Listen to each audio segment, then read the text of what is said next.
అందరికీ నమస్కారం అండి. నా పేరు రవీంద్ర కుమార్.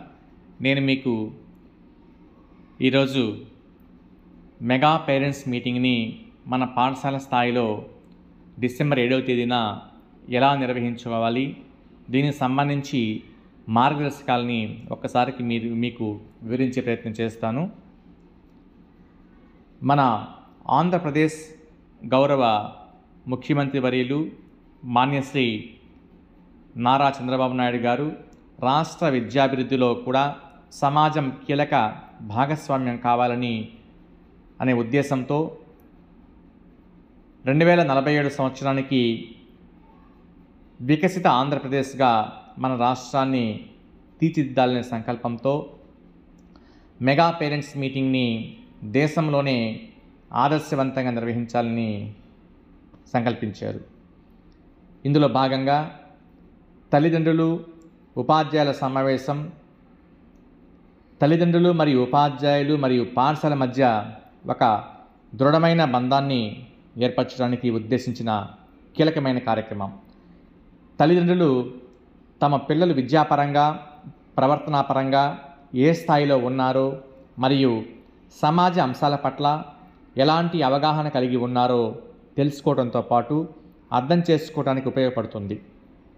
విద్యార్థుల ప్రయోజనాల కోసం ఉపాధ్యాయులు తల్లిదండ్రుల నుంచి ఎలాంటి సహకారం కోరుతున్నారు, అదేవిధంగా తల్లిదండ్రులు ఉపాధ్యాయుల నుంచి ఎలాంటి సహకారం కోరుకుంటున్నారో పరస్పరం తెలుసుకునేందుకు ఒక మంచి వేదిక.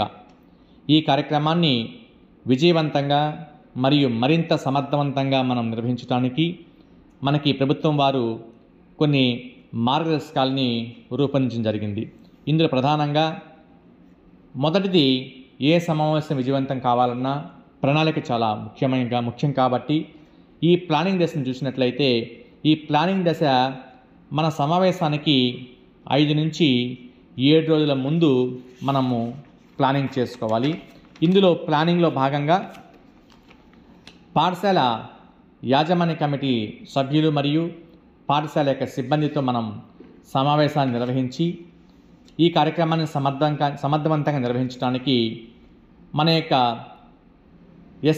ఎస్పీడి గారి రూపొందించిన యొక్క కార్యక్రమాల నమూనా ఆధారంగా మన పాఠశాలలో మెగా పేరెంట్ టీచర్ మీటింగ్ని నిర్వహించడానికి మనం ప్రణాళికను రూపొందించుకోవాలి. మనకి ఈ రాష్ట్ర కార్యాలయం రూపొందించిన కార్యక్రమాల ప్రణాళికలో మనకి ఎలాంటి మినహాయింపులకు అవకాశం లేదు. కార్యాచరణకు నిర్దిష్టమైన సమయాన్ని నిర్వహించి సమయాభావం లేకుండా పూర్తి చేయాలి. ముందుగా నిర్దేశించుకున్న ప్రధాన సూచికలను అనుగుణంగా అన్నిటినీ పర్యవేక్షిస్తూ అనుకున్న సమయంలో కార్యక్రమాన్ని విజయవంతంగా పూర్తి చేయాలి. ఇందులో భాగంగా మనం కొన్ని కమిటీలను ఏర్పాటు చేసుకుంటాం. ఈ కమిటీలలో ఎస్ఎంసీ సభ్యులు, మన యొక్క పాఠశాల యొక్క సిబ్బంది మరియు విద్యార్థులతో కమిటీలను ఏర్పాటు చేసుకుని వారికి స్పష్టమైన విధులు మరియు బాధ్యతలను కేటాయిస్తాం. కార్యక్రమాన్ని సజావుగా నిర్వహించడానికి, విజయవంతం చేయడానికి ఆ కమిటీల యొక్క విధులు బాధ్యతలు కూడా మనం స్పష్టంగా రాతపూర్వకంగా వారికి తెలియజేస్తాం. ఇందులో భాగంగా మనం మొత్తం 13 కమిటీలని ఏర్పాటు చేసుకుంటాం. ఈ కమిటీల్లో భాగంగా మొదటిది ఆహ్వాన కమిటీ, రెండవది బడ్జెట్ మరియు కొనుగోలు కమిటీ, మూడవది పాఠశాల శుభ్రత మరియు సుందరీకరణ కమిటీ, నాలుగవది పర్యావరణ కమిటీ, ఐదవది స్వాగత కమిటీ, ఆరవది సీటింగ్ ఏర్పాటు కోసం కమిటీ, ఏడవది విద్యార్థుల యొక్క ప్రగతి నివేదికల తయారీ కమిటీ, 8 స్టేజ్ మరియు ఆడియో విజువల్ ఏర్పాటు కమిటీ, 9 సాంస్కృతిక మరియు క్రీడల కమిటీ, 10 ఆహారం నీటి ఏర్పాటు కమిటీ, 11 క్రమశిక్షణ మరియు పార్కింగ్ కమిటీ, 12 వైద్య సహాయ కమిటీ, 13 ప్రెస్ మరియు మీడియా కవరేజ్ కమిటీ. ఈ కమిటీల యొక్క వారి యొక్క బాధ్యతల్ని వారికి వివరించి మనం ఈ యొక్క తరచుగా సమన్వయ సమావేశాలు నిర్వహించుకొని ఎప్పటికప్పుడు పనులు మరియు ఏర్పాట్ల ప్రగతిపై సమీక్షించి ఎదురయ్యే సవాళ్ళను అధిగమిస్తూ PTA సమావేశ నిర్వహణ తయారు కావడానికి మనం తగిన సలహాలు సూచనలు ఇవ్వాలి. ఇందులో ప్రధానంగా ఈ యొక్క సమావేశ నిర్వహణకు ముందు రోజు స్కూల్ హెడ్ మాస్టర్ సిబ్బంది విద్యార్థులతో సమీక్ష నిర్వహించి వారికి కేటాయించిన పనుల ఏర్పాటు పూర్తి చేశారా లేదా కూడా మనం అనెక్జర్ 4లో మనం చెక్ లిస్ట్ ఉంది. ఆ చెక్ లిస్ట్ ద్వారా మనం ఈ యొక్క ఏర్పాట్లని మనం పర్యవేక్షిస్తాం. ఇందులో మనం మొదటగా మనకి ఆహ్వాన కమిటీ అంటే ఇప్పుడు దాకా మనం ప్లానింగ్ చూసాం.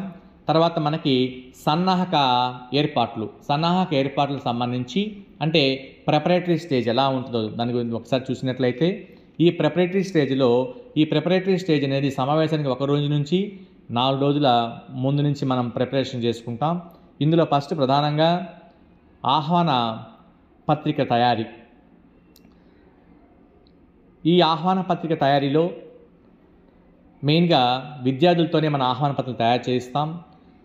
ఇందులో భాగంగా తల్లిదండ్రులు, పూర్వ విద్యార్థులు మరియు సమాజానికి సేవ చేసేవాళ్ళు మరియు దాతల్ని ఆహ్వానించడం కొరకు స్వయంగా విద్యార్థుల చేత ఆహ్వాన పత్రికలను తయారు చేయించి ఈ ఆహ్వాన పత్రికల్ని మనం సిద్ధం చేయిస్తాం. ఆహ్వాన పత్రికలు రూపొందించడానికి అవసరమైన కార్డులు, పెయింట్లు, కలర్ పెన్సిల్స్, స్కెచ్ పెన్లు మొదలైన వాటిని స్కూల్ హెడ్ మాస్టర్ గారు ముందుగానే విద్యార్థులు సమకూర్చాలి. నమూనా ఆహ్వాన పత్రికలను పొందుపరచడం జరిగింది. మనము అనెక్జర్ 3 చూసినట్లయితే నమూనా ఆహ్వాన పత్రిక ఎలా ఉండాలో కూడా మనం ఒకసారి ఇందులోనే మనకి గైడ్లైన్స్లోనే మన ప్రిన్సిపల్ సెక్రటరీ గారు ఇవ్వడం జరిగింది.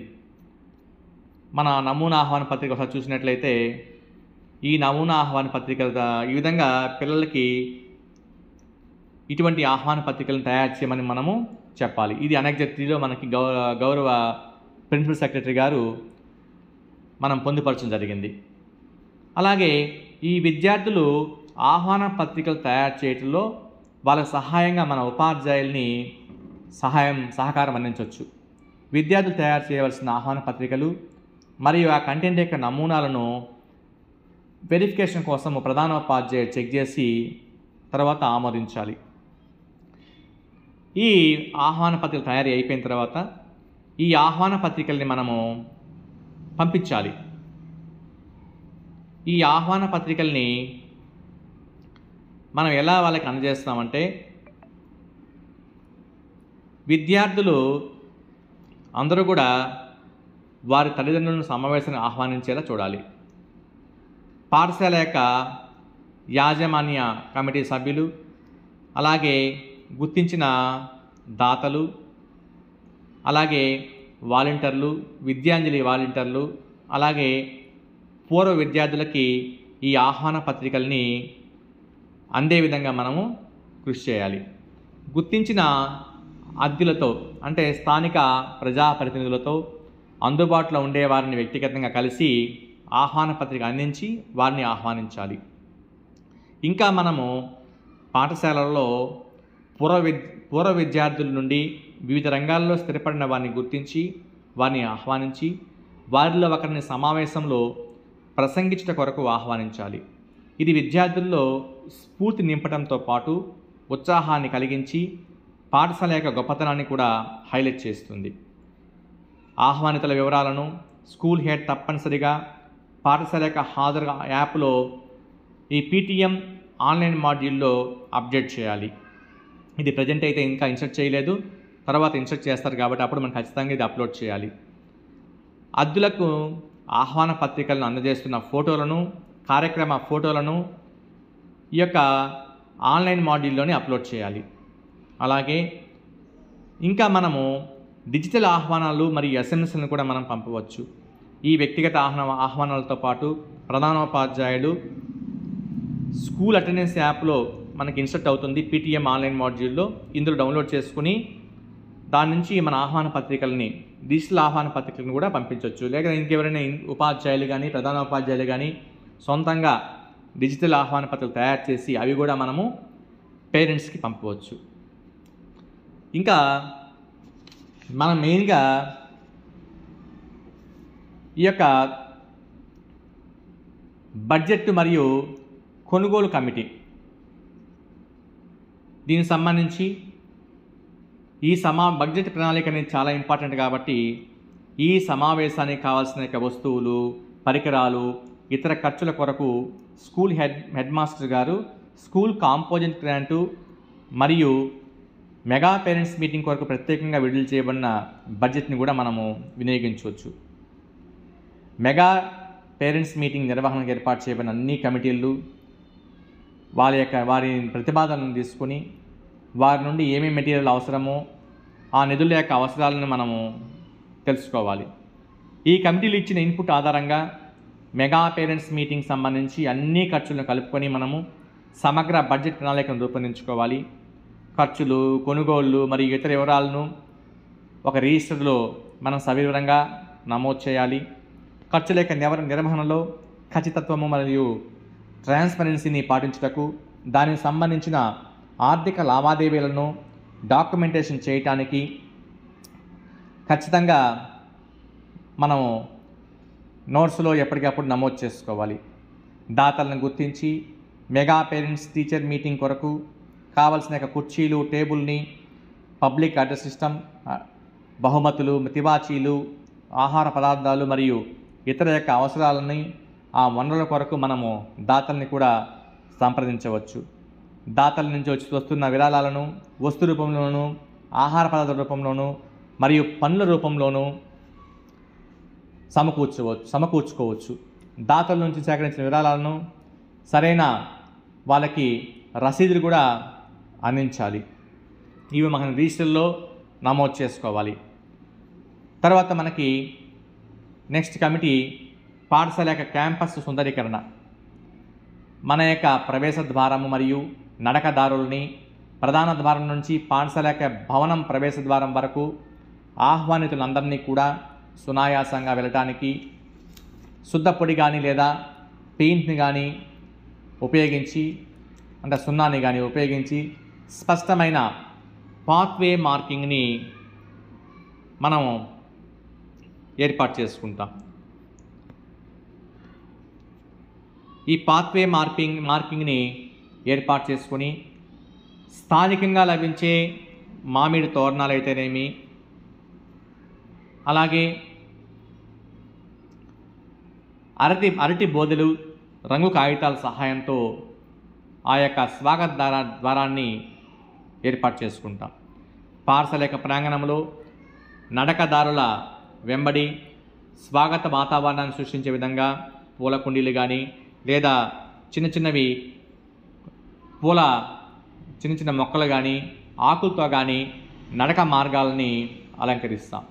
స్వాగత ద్వారాన్ని స్థానికంగా దొరికే పూలతో కానీ ఆకులతో కానీ అలంకరించాలి. అలాగే తర్వాత మనము పచ్చదనం మరియు మొక్కలు సంబంధించి గ్రీనరీ అండ్ ప్లాంట్స్ సంబంధించి వస్తే పాఠశాల యొక్క సిబ్బంది మరియు విద్యార్థుల సమన్వయంతో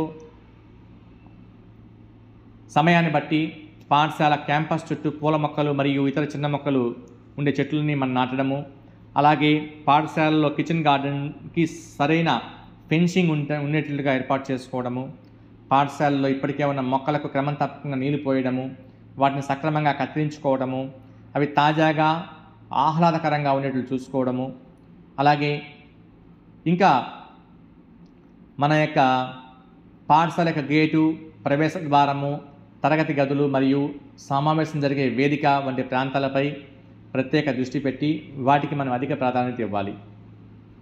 అలాగే వ్యర్థ పదార్థాల నిర్వహణ సంబంధించి చూసినట్లయితే వేస్ట్ మేనేజ్మెంట్ సంబంధించి సమావేశం జరిగే రోజున మరియు సమావేశం తర్వాత పరిశుభ్రతను పాటించుటకు కీలకమైన ప్రదేశాల్లో ప్రవేశ ద్వారం మరియు తరగతి గదులు మరియు సమావేశ వేదిక, క్యాంపస్ అంతటా కూడా డస్ట్బిన్లను ఏర్పాటు చేయాలి. పర్యావరణాన్ని నాశనం చేసే సింగిల్ యూజ్డ్ ప్లాస్టిక్లను సమావేశం రోజున వాడకుండా నిషేధించి పర్యావరణానికి అనుకూలమైన పేపర్ ప్లేట్లు మరియు పేపర్ గ్లాసులను మాత్రం వినియోగించాలి. ఆయాలు మరియు ఉపాధ్యాయుల యొక్క సహకారంతో పాఠశాల ప్రాంగణంలో పరిశుభ్రతను నిరంతరం పర్యవేక్షించడానికి ఒక 4 విద్యార్థులని సహాయకారులుగా కేటాయించాలి. తర్వాత class room and common area decoration. దీనికి సంబంధించి అన్ని తరగతి గదులు మరియు సాధారణ ప్రాంతాలను చక్కగా శుభ్రపరచుకోవడంతో పాటు కావలసిన సదుపాయాలను క్రమ పద్ధతిలో ఏర్పాటు చేసుకోవాలి. తరగతి ఉపాధ్యాయులు విద్యార్థుల సహాయంతో తరగతి గదులను రంగు కాగితాలతో అలంకరించాలి. తరగతి ఉపాధ్యాయులు విద్యార్థుల సహాయంతో ఈ యొక్క నోటీస్ బోర్డులు మరియు గ్రీన్ బోర్డులపై మనకి నాడు నేడులు ఇచ్చిన గ్రీన్ బోర్డులపై స్వాగత ఆహ్వానాలను ఏర్పాటు చేయాలి. అలాగే తరగతి గది గోడలపై ప్రేరణాత్మక సందేశాలు మరియు విద్యార్థులు తయారు చేసిన కళాకృతులను కూడా ప్రదర్శించాలి. తరగతి గది ప్రవేశాలు మరియు కారిడార్లలో తోరణాలతో పాటు విద్యా పోస్టర్లు, బెలూన్లతో అలంకరించుకోవాలి. తరగతి గదులు ఉత్తమంగా అలంకరించుకున్న విద్యార్థులను గుర్తించి వారిని మనం అభినందించి సమావేశంలో ప్రశంసించాలి. తర్వాత కమిటీ చూసినట్లయితే ఎన్విరాన్మెంటల్ సేఫ్టీ కమిటీ, అంటే పర్యావరణ భద్రతా కమిటీ. ఇది మన క్యాంపస్ సేఫ్టీ మనకు ముఖ్యమైన ప్రధాన వనరు కాబట్టి క్యాంపస్ సేఫ్టీని మనం పాటించాలి. కాబట్టి క్యాంపస్ అంతా కూడా మనం పరిశుభ్రంగా ఉంచుకోవాలి. ప్రాంగణంలో ఏదైనా నాడు నేడు సంబంధించి భవనాలు నిర్మాణం జరుగుతున్నట్లయితే ఈ యొక్క నిర్మాణ సామగ్రి లేకుండా చూసుకోవాలి. ప్రస్తుతం ఏదైనా నిర్మాణ వస్తువులు ఉన్నట్లయితే వాటిని పిల్లలకు అందకుండా దూరంగా ఉండే విధంగా కూడా చేయాలి. ఇందులో ప్రధానంగా ఫిజికల్ ఎడ్యుకేషన్ టీచరు ఈ యొక్క పిల్లలకు సంబంధించి భద్రతకు అధిక ప్రాధాన్యత ఇస్తూ నిర్మాణ ప్రాంతాలు మరియు సామగ్రి చుట్టూ సైన్ బోర్డులను కానీ, బ్యారికేడ్లను కానీ, అలాగే బారికేడ్లు కానీ లేదా రెడ్ రిబ్బన్లు కానీ తప్పనిసరిగా ఏర్పాటు చేసుకోవాలి. తర్వాత మనం నెక్స్ట్ కమిటీ చూసినట్లయితే రిసెప్షన్ కమిటీ. వీరు అంటే స్వాగత కమిటీ అతిథులను, ఆహ్వానితులను ఆత్మీయ స్వాగతం పలకడం ఇది ప్రధాన ఉద్దేశం. మన హై స్కూల్లో చూసినట్లయితే ఎన్సిసి కానీ, స్కౌట్స్ క్యాడెట్ విద్యార్థులతో కానీ స్వాగత సత్కారం అంటే వెల్కమ్ మార్చ్ని నిర్వహించాలి. ఫిజికల్ డైరెక్టర్స్ ఉన్న పాఠశాలలు అంటే హై స్కూళ్ళలో ఉపాధ్యాయులు ఈ యొక్క పీడీ ఉపాధ్యాయులు ఈ యొక్క వెల్కమ్ మార్చ్ని కోసం ఏర్పాటు చేసి విద్యార్థుల యొక్క బృందాన్ని వారు డైరెక్ట్ చేస్తుంటారు. ఇంకా మన స్కూళ్ళల్లో హై స్కూళ్ళలో బ్యాండ్స్ ఉన్నట్లయితే పాఠశాల బ్యాండ్స్ ఈ బ్యాండ్లు అందుబాటులో ఉన్నట్లయితే ఈ యొక్క తల్లిదండ్రులను, దాతలు, ఆహ్వానితులు మరియు అతిథులను పాఠశాలల్లో బ్యాండ్తో స్వాగతం పలకాలి. ఆహ్వానితులైన సమాజ సేవకులు అంటే సమాజానికి సేవ చేసేవాళ్ళు మరియు పూర్వ విద్యార్థులు మరియు ప్రజాప్రతినిధులను పాఠశాల హెడ్ మాస్టర్ గదిలో కానీ లేదా లైబ్రరీలో కానీ కూర్చోబెట్టవచ్చు. అతిథులను స్వాగతించి వారికి కావాల్సిన ఏర్పాట్లను చూసుకోవటానికి ఒక సీనియర్ టీచర్కి మనం బాధ్యత ఇవ్వాలి. ఎందుకంటే తల్లిదండ్రులు వచ్చినప్పుడు మాత్రం వాళ్ళ క్లాసులో మనం కూర్చోబెడతాం. ఎందుకంటే మనం సపరేట్గా ఈ సాధారణ సమావేశానికి ముందే మనము ప్రత్యేక క్లాస్ రూమ్లో ఈ టీచర్ పేరెంట్ ఇంటరాక్షన్ ఉంటుంది కాబట్టి అందుకనే పేరెంట్ కానీ వచ్చినట్లయితే తల్లి కానీ తండ్రి కానీ వాళ్ళని ఆ క్లాసులోనే కూర్చోబెట్టాలి. అలాగే సమాజ సేవకులు కానీ, పూర్వ విద్యార్థులు కానీ, అతిథులు కానీ వచ్చినప్పుడు వాళ్ళని హెడ్ మాస్టర్ గదిలో కానీ లేదా లైబ్రరీ రూమ్లో కానీ మనం కూర్చోబెట్టాలి. తర్వాత నెక్స్ట్ వెల్కమ్ డెస్క్ తయారీ, అంటే స్వాగత డెస్క్ ఎలా తయారు చేయాలి, అంటే వెల్కమ్ డెస్క్ ప్రిపరేషన్ ఎలా చేయాలంటే తప్పనిసరిగా ఈ యొక్క కమిటీ, స్వాగత కమిటీ వెల్కమ్ డెస్క్ అవసరమైన పూలు కానీ, పేపర్ క్రాఫ్ట్లు కానీ, ఇతర సామాగ్రి కానీ ఒకరోజు ముందుగానే కొనుగోలు చేయాలి. హెడ్ మాస్టర్ మరియు పీడీ ఉపాధ్యాయులు ఎంపిక చేసిన ఒక 4 సీనియర్ బాలికలను కానీ ఈ వెల్కమ్ డెస్క్ దగ్గర ఉండేది చూసుకోవాలి. విద్యార్థులు స్థానికంగా లభించే పూలు కానీ పూల దండలతో ఈ తల్లిదండ్రులను స్వాగతించాలి. తల్లిదండ్రులను తరగతి గదిలోనికి తీసుకుని వెళ్ళటానికి మరియు వారిని తరగతి గదుల్లో సౌకర్యవంతంగా కూర్చోబెట్టడం కొరకు ఒక 4 బాలికల్ని ఎంపిక చేసుకోవాలి. వీరు పేరెంట్స్తో పాటు క్లాస్ రూమ్లోకి వెళ్ళాలి. పాఠశాల యొక్క హెడ్ మాస్టర్ గారు ఆహ్వాన పత్రికలు, వెల్కమ్ డెస్క్ ఏర్పాటు మరియు ఇతర పనులను సంబంధిత అన్ని వస్తువుల మెటీరియల్ అందుబాటులో విధంగా చూసుకోవాలి. తర్వాత మనకి ఇది సీటింగ్ ఏర్పాటు కమిటీ ఒకటి ఉంది. అంటే తరగతి గది సమావేశ వేదికల్లో కుర్చీలు ఏర్పాటు చేసుకోవడం. ఎందుకంటే మనము సాధారణ సమావేశానికి కాడికి ముందే తల్లిదండ్రులు ఉపాధ్యాయుల ముఖాముఖి సంభాషణ ఉంది కాబట్టి దీనికోసం.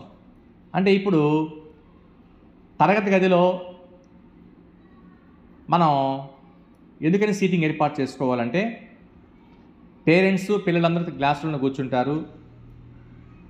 క్లాస్ రూమ్ వరండాలో సౌకర్యవంతంగా ఒక టేబుల్ 3 కుర్చీలు ఏర్పాటు చేయాలి ప్రతి క్లాస్ రూమ్ వరండాలో.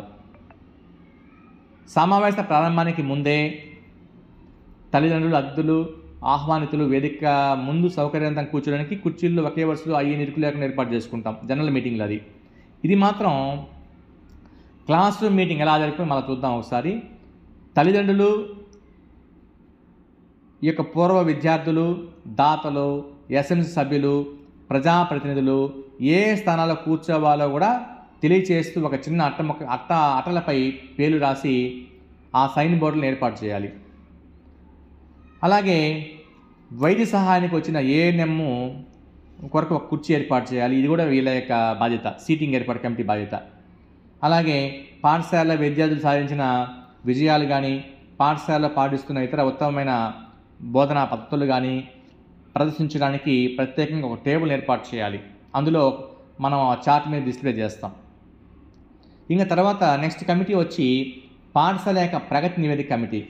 వీళ్ళు ఏమేం చేస్తారంటే విద్యార్థుల యొక్క ప్రగతి కార్డులు తయారు చేస్తారు. అంటే మెగా తల్లిదండ్రుల ఉపాధ్యాయుల సమావేశ తేదీ కన్నా అన్ని తరగతుల విద్యార్థుల సమగ్ర ప్రగతి నివేదికలు అంటే హోలిస్టిక్ రిపోర్ట్ కార్డ్స్ని మనం సిద్ధం చేసుకోవాలి. ఇవి మనకి ఆల్రెడీ ప్రతి పాఠశాలకి మన యొక్క DCCB వాళ్ళు సప్లై చేస్తారు. FA1, FA2 మార్కులు మరియు ఇతర వివరాలకు సంబంధించి ఈ యొక్క డిజిటల్ పోర్టల్లో మనం నమోదు చేస్తాం. ఇవన్నీ నమోదు చేసినవన్నీ కూడా మనం ఇక్కడ ఎంటర్ చేస్తాం. ప్రతి ప్రోగ్రెస్ కార్డులో విద్యార్థుల యొక్క వివరాలతో పాటు పాఠశాల యొక్క ప్రధానోపాధ్యాయులు క్షుణ్ణంగా పరిశీలించి నిర్ధారించుకోవాలి. అలాగే మనం తరగతి గదిలో విద్యార్థులు, తల్లిదండ్రులు కూర్చున్నప్పుడు ఆ తరగతి గది క్రమశిక్షణను విద్యార్థుల యొక్క ప్రతినిధులు అంటే వాళ్ళ CPLస్ని పర్యవేక్షించే విధంగా మనం చూడాలి. తర్వాత ఉపాధ్యాయులు విద్యార్థుల యొక్క హాజరు యొక్క ప్రాముఖ్యతని తరగతి గదిలో సహజంగా ఎదుర్కొనే సవాళ్ళని కూడా గుర్తించి ఈ క్లాస్ రూమ్లో ఉన్న తల్లిదండ్రులందరికీ కూడా తెలియజేస్తాడు. విద్యార్థుల యొక్క అభ్యసన ఫలితాలని మెరుగుపరచడంలో తల్లిదండ్రులకు ఎటువంటి సహాయాన్ని అందించాలో కూడా వాళ్ళు ఎలాంటి లక్ష్యాలని నిర్దేశించుకోవాలో తెలియజేస్తారు. అలాగే మెయిన్గా ఇక్కడ విద్యార్థి తల్లిదండ్రుల ముఖాముఖికి అంటే మనం వరండాలో వాళ్ళకి ఫస్ట్ వరండాలో మనం టేబుల్స్ వేస్తుంటాం. ఒక టేబుల్, ఒక 3 కుర్చీలు వేస్తుంటాం. ఇందులో ఆ యొక్క తరగతి ఉపాధ్యాయుడు కూర్చుంటాడు టేబుల్ ముందు. ఆ పేరెంట్ యొక్క విద్యార్థి అంటే వాళ్ళ యొక్క అబ్బాయి, అమ్మాయి కానీ వాళ్ళు కూర్చుంటారు. కూర్చొని ఉపాధ్యాయుడు ఆ పేరెంట్స్తో ముఖాముఖిగా ఆ యొక్క విద్యార్థి యొక్క ప్రగతిని, వారి యొక్క ప్రత్యేక ప్రవర్తనని, వారి యొక్క అభిరుచుల్ని, వారి యొక్క సామర్థ్యాలు, వారి యొక్క అలవాట్ల గురించి కూడా వారి యొక్క ప్రగతి గురించి క్షుణ్ణంగా వివరించడంతో పాటు ఆ విద్యార్థి యొక్క మరింత ప్రగతి కోసము తల్లిదండ్రులు చేయవలసిన సహాయ సహకారాలను గురించి కూడా వారికి మనం వివరించాలి. ఉపాధ్యాయులు తల్లిదండ్రుల ముఖాముఖి చర్చా కార్యక్రమంలో తల్లిదండ్రులు చెప్పిన సూచనలను, సలహాలని కూడా ప్రతి ఉపాధ్యాయుడు శ్రద్ధగా రాసుకొని సమావేశం తర్వాత ప్రధానోపాధ్యాయులకి విధిగా అందచేయాలి. ఇది తప్పనిసరిగా చేయాలి. విద్యార్థుల యొక్క వ్యక్తిగత విద్యార్థుల యొక్క వ్యక్తిగత ముఖాముఖి కార్యక్రమం తర్వాత తల్లిదండ్రులు తిరిగి మళ్ళీ అదే తరగతిలోనే కూర్చోవాలి. తరగతి గది ఉపాధ్యాయుడు తల్లిదండ్రుల ముఖాముఖి చర్చలలో సమర్థవంతంగా పాల్గొనేట్లు లేదా వివరించేటట్లు చూడడంతో పాటు విద్యార్థి ప్రగతికి సంబంధించి ప్రత్యేక అంశాలను కూడా మనం తెలియచేయాలి. అంటే విద్యార్థికి సంబంధించి ఆయన ప్రగతి నివేదికతో పాటు ఇవన్నీ కూడా మనము ఆ పేరెంట్కి వివరించాలి. ఇంకా నెక్స్ట్ కమిటీ హెల్త్ కార్డులు పంపిణీ మరియు నిర్వహణ సంబంధించి ఈ ఆల్రెడీ ఏఎన్ఎం గారు మనకి స్కూల్కి సంబంధించి హెల్త్ కార్డులని ఆల్రెడీ పంపిణీ చేస్తారు. ఆ లోపల మళ్ళీ కొంతమంది ఈ మధ్యకాలంలో టెస్ట్ చేసి పంపిణీ చేస్తున్నారు. ఇంకెవరికైనా చేయకపోతే ఆ లోపల తప్పనిసరిగా హెల్త్ బుక్లెట్ని పంపిణీ చేస్తారు ప్రతి పాఠశాలకి. హెడ్ మాస్టర్లు మరియు ఉపాధ్యాయులు ఈ ఆరోగ్య సిబ్బందిని సమన్వయం చేసుకుంటూ నిర్దేశించిన షెడ్యూల్ ప్రకారము మనము వాళ్ళ యొక్క స్క్రీనింగ్ టెస్ట్ కూడా నిర్వహించాలి. ఆ స్క్రీనింగ్ టెస్ట్ అయిపోయిన తర్వాత వాళ్ళకి ఏ జబ్బులు ఉన్నాయో గుర్తించి దానికి సంబంధించి చికిత్స కూడా చేయించడం కోసము ఈ యొక్క పేరెంట్స్ యొక్క అనుమతి కూడా వాళ్ళు తీసుకుంటారు. ఇవన్నీ ఏఎన్ఎం గారు చూసుకుంటారు. తర్వాత మనం సమావేశాన్ని అలంకరణ, అలాగే అంటే ఇది సాధారణ మీటింగు, క్లాస్ వారి ముఖాముఖి చర్చ అయిపోయిన తర్వాత ఇంకా చివరిగా మనం సమావేశాన్ని బిగిన్ చేసుకుంటాం. ఈ సమావేశం అంటే అందరూ పేరెంట్స్ అక్కడ కూర్చుంటారు. ఈ సమావేశాన్ని అలంకరణ కోసము మరియు ఆడియో విజువల్ అంటే పబ్లిక్ అటెన్షన్ సిస్టమ్ ఏర్పాటు చేయడము, ఇవన్నీ కూడా అంటే వేదిక ఏర్పాటు అనుకోండి. ఈ వేదిక ఏర్పాటు కూడా మనము ముందే చేసి పెట్టుకుంటాము. సమావేశం పైన ఈ యొక్క స్వాగతం యొక్క బ్యానర్ని స్పష్టంగా అందరికీ కనిపించే విధంగా చేస్తాము. సమావేశ వేదిక పైన అద్దులకు ఆహ్వానితులకు సరిపడే కుర్చీలు ఏర్పాటు చేసుకుంటాము.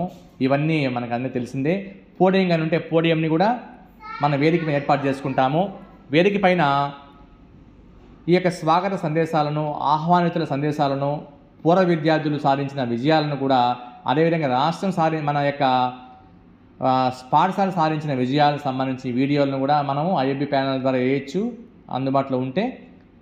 ఈ విధంగా మనం సన్నాహాన్ని చూసాం. ఇప్పుడు మనము నిర్వహణ ఎలా చేయాలి, నిర్వహణ దశ చూసినట్లయితే, చివరి నిర్వహణ దశ చూసినట్లయితే ఫస్ట్ మనము సాంస్కృతిక కార్యక్రమాలు, ఎంపిక చేసిన విద్యార్థులను మరియు ఆసక్తిగా ఉన్న ఈ తల్లిదండ్రులలో ఎవరైనా సరే పాటలు, డ్యాన్స్ కానీ ఈ విధంగా ఉంటే వారికి అవకాశం ఇస్తాము. తర్వాత మనము అవకాశం ఇచ్చి ఆ కల్చరల్ యాక్టివిటీస్ అయిపోయిన తర్వాత చివరిగా మనము తుది సమీక్ష కూడా చేసుకుంటాం. అంటే కార్యక్రమం సజావుగా కొనసాగడానికి, విజయవంతంగా చేయటానికి మనము ఈ కార్యక్రమ కమిటీలతో పాటు సమీక్ష నిర్వహించి అన్ని ఏర్పాట్లు పూర్తిగా జరిగాయో లేదో కూడా నిర్ధారించుకుంటాం. ముందు రోజు కార్యక్రమానికి ముందు రోజు అన్ని కమిటీలు పనులు పూర్తి చేసి సిద్ధంగా ఉన్నారో లేదో తెలుసుకోవాల్సిన బాధ్యత హెడ్ మాస్టర్ మీద ఉంది. ఇది ఇంకా తర్వాత మనకి ఈ తల్లిదండ్రులకి మనం పోటీ నిర్వహిస్తాము. తల్లులకైతే ముగ్గులు పోటీ నిర్వహిస్తాము, తండ్రులకైతే టగ్ ఆఫ్ వార్ని నిర్వహిస్తాము. ఇది కూడా మనం ముగ్గుల పోటీకి సంబంధించిన ముగ్గు పిండి కానీ, రంగులు కానీ ఇవన్నీ కూడా ప్రధానోపాధ్యాయులు వాళ్ళకి అందజేయాలి. అలాగే ఈ ముగ్గుల పోటీ ఎంపిక కూడా నిష్పక్షపాతంగానే చేయాలి. టగ్ ఆఫ్ వార్ ఇది తరగతి వారే నిర్వహిస్తాం. ముగ్గుల పోటీ అనేది టగ్ ఆఫ్ వార్ని అందరు కలిపి నిర్వహిస్తాం. జెంట్స్ పేరెంట్స్ అందరికి కలిపి. ఇందుకోసం మనం తాళ్ళు కూడా రెడీ చేసి పెట్టుకోవాలి. దీనికి సంబంధించి వ్యాయామ ఉపాధ్యాయుడు ఆ ఏర్పాటును చూసుకోవాలి. తర్వాత మనకి ఈ యొక్క సామూహిక సమావేశం, కామన్ మీటింగ్ ఎలా నిర్వహించాలి అనే దానికి వచ్చినట్లయితే, ముందుగా తరగతి గదిలో వేచి ఉన్న తల్లిదండ్రులందరికీ కూడా, ఆహ్వానితులకి, అతిథులకి, పూర్వ విద్యార్థులు అందరికీ కూడా మనం తెలియపరచాలి. సమావేశం బిగిన్ అవుతుందని చెప్పి తెలియపరిచి వారిని వేదిక ముందు కూర్చోబెట్టాలి. అలాగే తల్లిదండ్రులను, ఆహ్వానితులను, అద్దులను వేదిక ప్రాంగణంలో ప్రవేశించడానికి వీలుగా ఈ యొక్క వ్యాయామ ఉపాధ్యాయులు కానీ లేదా విద్యార్థులు, ఉపాధ్యాయులు వారికి సహకరించాలి. మనము ఇక్కడ ముందుగా ఎంపిక చేసిన ఉత్సాహవంతురాలైన ఒక విద్యార్థి యొక్క తల్లి వేదిక ప్రాంగణంలో ఉన్న అద్దులని, ఆహ్వానితులని అందరినీ సమావేశం ఆహ్వానించాలి. అంటే ఈ మీటింగ్ కేవలము తల్లుల ద్వారా మాత్రమే నిర్వహించబడాలి. ఆ తల్లుల్లో ఉండే యాక్టివ్ పేరెంట్ని మనం ముందే ఎంపిక చేసి వారిని ఈ యాంకరింగ్కి అవకాశం ఇవ్వాలి. ఇది కూడా ఉపాధ్యాయులు, ప్రధానోపాధ్యాయులు వారి సహకారాన్ని అందించాలి. ఈ యాంకరింగ్ మదరు అద్దులని ఒక్కొక్కరిని వేదిక పైన ఆహ్వానించాలి. ఇక్కడ యాంకరింగ్ అనేది ఖచ్చితంగా ఆ మదరే నిర్వహించాలి. యాక్టివ్ మదర్, పేరెంట్స్ అయినా కావచ్చు, ఎస్ఎంసీ సభ్యులైనా కావచ్చు, ఎస్ఎంసీ చైర్మన్ అయినా కావచ్చు, ఎవరైనా కావచ్చు. ఒక్కొక్కరిగా అద్దులని వేదిక మీద ఆహ్వానించినప్పుడు వారు రావడానికి అనుకూలంగా ఎంపిక చేసిన విద్యార్థులు వారిని వేదికపైకి తీసుకుని రావాలి. ఆహ్వానించిన అద్దులు వేదికపైకి వచ్చిన వెంటనే వారిని విద్యార్థుల చేత తయారు చేయించబడిన పూల గుత్తి లేదా పూలతో బాలికలతో స్వాగతం పలికే విధంగా చేయాలి. కార్యక్రమం ఎంపిక చేసిన తల్లిదండ్రులు మరియు విద్యార్థుల ప్రార్థనా గీతంతో ఈ సమావేశం ప్రారంభమవుతుంది. యాంకరింగ్ మదరు పాఠశాల యొక్క హెడ్ మాస్టరు మరియు పాఠశాల యొక్క అభివృద్ధి, సాధించిన విజయాలు, విద్యార్థుల యొక్క నమోదు, పాఠశాల యొక్క నిర్వహణకు కావాల్సిన అదనపు వనరుల గురించి వివరించడానికి హెచ్ఎం గారిని వేదిక మీదకి ఆహ్వానించాలి. పాఠశాల యొక్క అభివృద్ధి సాధించిన దాతలు, వారి సేవలను గురించి పాఠశాల ప్రధానోపాధ్యాయులు ప్రత్యేకంగా తెలియజేస్తూ వారిని ప్రశంసించాలి. ఇంకా ఈ యాంకరింగ్ చేసే మదరు గెస్టులను అందరినీ కూడా ఒక్కొక్కరిగా ప్రసంగించడానికి అవకాశం ఇవ్వాలి. సైబర్ అవేర్నెస్ గురించి ముందుగా మహిళా పోలీస్కి తెలియచేసి ఆమె చేత సైబర్ అవేర్నెస్ అంశం గురించి ఆమెకి విద్యార్థులతో ఈ సైబర్ అవేర్నెస్ గురించి మాట్లాడే అవకాశాన్ని మనం వారికి ఇవ్వాలి. ఆ మహిళా పోలీస్కి ముందుగానే మనం తెలియచేయాలి. తదుపరి పాఠశాల యాజమాన్య కమిటీ అధ్యక్షురాలు లేదా పాఠశాల ప్రధానోపాధ్యాయులు అందరి చేత కామన్గా ప్రతిజ్ఞను చేయించాలి. చివరగా అభిప్రాయ సేకరణ, ఇది చాలా ఇంపార్టెంట్ అయిన విషయము. మెగా పీటీఎం నిర్వహణకు సంబంధించి తల్లిదండ్రులు, ఆహ్వానితులు, అతిథులు, దాతలు, పూర్వ విద్యార్థులు, ప్రజాప్రతినిధులు రాతపూర్వకంగా వారి అభిప్రాయాలను తెలియజేసి ఇందుకోసం ఒక కంప్లైంట్ బాక్స్ని అక్కడ ఏర్పాటు చేస్తుంటాం. అందులో ఆ యొక్క రాతపూర్వకంగా రాసిన ఆ లెటర్లని అందులో వేయాలి. తల్లిదండ్రులు, ఆహ్వానితులు తమ సలహాలను రాయడానికి వీలుగా పెన్ను, పేపర్ కూడా అందుబాటులో ఉంచాలి. తర్వాత మనము తాగునీరు, శుభదిన భోజనం ఏర్పాట్ల కమిటీని ఏర్పాటు చేసుకొని అందులో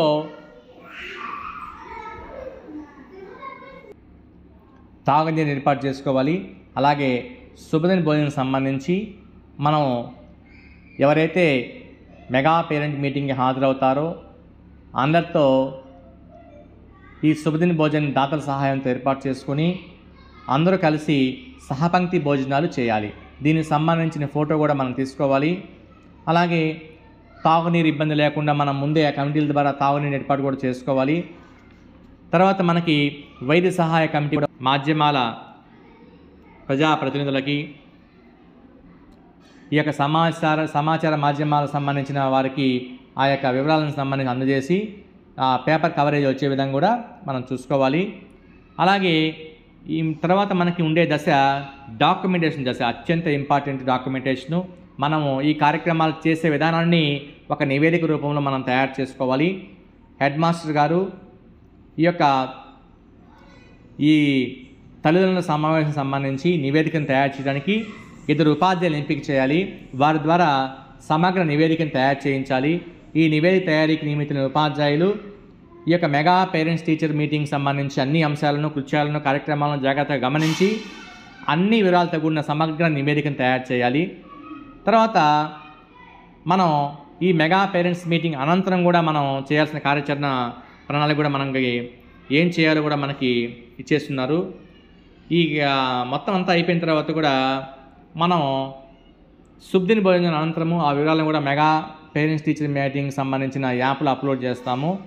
తర్వాత మెయిన్గా మనం ఏమేమి తీసుకోవాలి, ఫోటోగ్రాఫ్స్ అనేది చాలా చాలా ఇంపార్టెంటు. ఎందుకంటే ఈ ఫోటోగ్రాఫ్స్ని మనం తప్పనిసరిగా మనం అప్లోడ్ చేయాల్సి ఉంటుంది.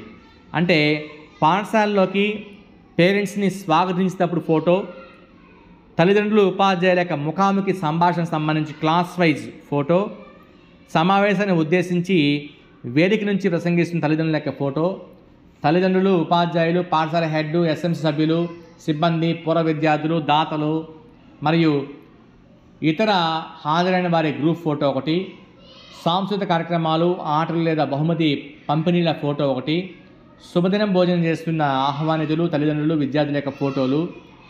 ఇది మనం ఖచ్చితంగా ఈ ఫొటోస్ని కంపల్సరీ తీసిపెట్టుకోవాలి. ఇంకా రిమైనింగ్ ఫోటోలు అన్నీ కూడా తీసిపెట్టుకోవాలి. ఈ ఫొటోస్ తీసుకోవాలి, వీడియో రికార్డింగ్ చేసుకోవాలి. అలాగే ఎవరైనా మనకి CWS చిల్డ్రన్ ఉన్నట్లయితే వాళ్ళ కోసము, వాళ్ళ పేరెంట్స్ కోసము అవసరాన్ని బట్టి వాహన ఏర్పాటు కూడా మనం చేయవచ్చు. అంటే ఆటో కానీ ఏదైనా సౌకర్యాన్ని కల్పించవచ్చు. ఈ విధంగా మనము ఈ కార్యక్రమాన్ని సక్సెస్ చేసుకోవడం కోసము మనం పై విధంగా కమిటీలు ఏర్పాటు చేసుకుంటాం. దీనికి సంబంధించి మనకి మినిట్ టు మినిట్ షెడ్యూల్ కూడా ఉంది. ఎట్టి పరిస్థితుల్లో మనం ఉదయం 9 గంటలకి ప్రారంభం కావాలి, 1 గంట దాకా కార్యక్రమం ఉంటుంది. కాబట్టి అలాగే మన చెక్ లిస్ట్ 4 అందుబాటులో ఉంది.